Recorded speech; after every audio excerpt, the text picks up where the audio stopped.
না। তার মানে আপনি শিকার যান, তারপরে আপনি অনুতপ্ত হবেন, যে পাপ করেছেন থামিয়ে দিবেন, পাপটারে মন থেকে ঘৃণা করবেন, আর আল্লাহরে ওয়াদা দিবেন আল্লাহ আর করব না। এই 5টা শর্তের আলোকে তওবা করলে জীবনের সব গুনাহ মাফ করে দিবে কে?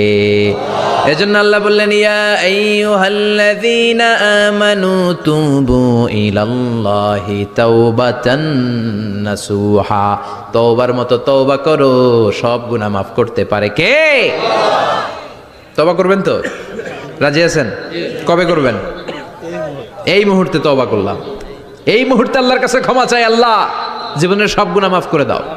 আমাদের দেশে তওবা করার জন্য হুজুর লাগে, কথা কন, পীর সাহেব হুজুর, বড় হুজুর, ছোট হুজুর, হাফেজ সাহেব লাগে না?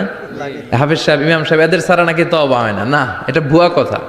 আপনি অনুতপ্ত হন, আপনি চোখের পানি ছাড়েন, আপনি আপনার রবরে বলেন, ক্ষমা করে দিবে কে? ইমাম সাহেব আসতে হবে শর্ত না, পীর সাহেব হুজুর এসে হুজুরের হাতে হাত রেখে তওবা পড়তে হবে শর্ত না। আপনার রবরে ডেকে চোখের পানি ছেড়ে ক্ষমা চান, ক্ষমা করবে কে?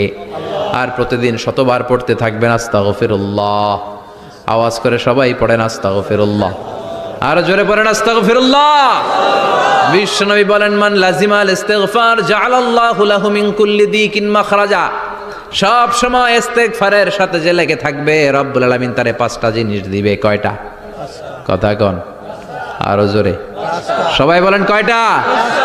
নাম্বার 1, জাআলাল্লাহু লাহু মিন কুল্লি দিকিন মাখরাজা। বিপদে পড়লে বিপদ থেকে উদ্ধার করবে কে? আমাদের তো কোনো বিপদ নাই না? আছে। কত বিপদ, হ্যাঁ?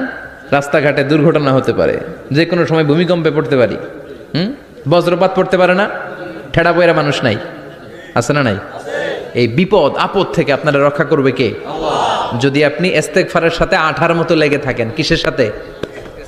কথা বলেন। ইস্তেগফারের সাথে লেগে থাকতে পারলে 1 নাম্বার হচ্ছে বিপদে পড়লে আপনারে মুক্ত করে দিবে কে? 2 নাম্বার, ওমিন কুল্লি হাম্মিন ফারাজা। যে কোনো ধরনের টেনশন, হাইপার টেনশন থেকে বাঁচায় দিবে কে? আমাদের তো টেনশন মেনশন নাই না? আছে।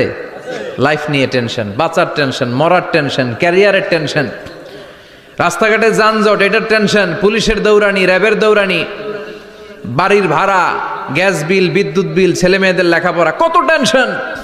এই সব টেনশন থেকে আপনারে মুক্ত করে দিবে কে? 3 নম্বরে, ওয়ারযুকহু মিন হাইসু লা ইয়াহতাসিব। এমন জায়গা থেকে আল্লাহ আপনার রিজিকের ব্যবস্থা করবে আপনি কল্পনাই করতে পারবেন না। সুবহানাল্লাহ পড়েন।